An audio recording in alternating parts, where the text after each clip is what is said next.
சகேயு என்றால் சுத்தமானவன் என்று அர்த்தம். ரோமர்களிடமிருந்து எரிகோவின் வரி வசூலிக்கும் உரிமையை குத்தகைக்கு எடுத்து தன் கீழ் பல ஆயக்காரர்களை வேலைக்கு வைத்திருந்தவன். இவன் ஆயக்காரருக்கு தலைவன். மத்தேயுவை போல வசூலிக்கும் இடத்தில் உட்கார்ந்திருப்பவர் அல்ல. மத்திய கிழக்கு கலாச்சாரத்தில் செல்வாக்கு மிக்கவர்கள் நீண்ட அங்கிகளை அணிவார்கள். ஒரு மனிதன் தன் அங்கியை அரைக்கட்டியவர்களாய் தன் கால்கள் வெளியே தெரியும்படி இருப்பது கலாச்சார ரீதியாக அவமானம். ஆனால் இயேசுவை ஒரு முறையாவது பார்க்க வேண்டும் என்பதற்காக செல்வாக்கு மிக்க சகேயு தன் அந்தஸ்து அனைத்தையும் விட்டுவிட்டு ஓடினான்.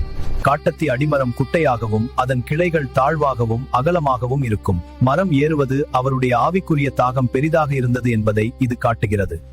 இதற்கு முன்பு இயேசு சகேயுவை சந்தித்ததில்லை. இயேசு அண்ணாந்து பார்த்து சகேயுவே என்று அழைத்தது இயேசுவின் தெய்வீக ஞானத்தை வெளிப்படுத்துகிறது. உன் வீட்டிலே தங்க வேண்டும் என்று சகேயுவின் வீட்டிற்கு சென்றதன் மூலம் இயேசு எரிகோவிலேயே மிகவும் வெறுக்கப்பட்ட ஒரு மனிதனுக்கு கிருபையையும் ஐக்கியத்தையும் வழங்கினார். நாளத்தனையாக திரும்ப செலுத்துதல் என்பது திருட்டுக்கான தண்டனை. இது நியாய பிரமாணம் செய்ய முடியாததை தேவனுடைய கிருபை சகேயு இருதயத்தில் செய்தது.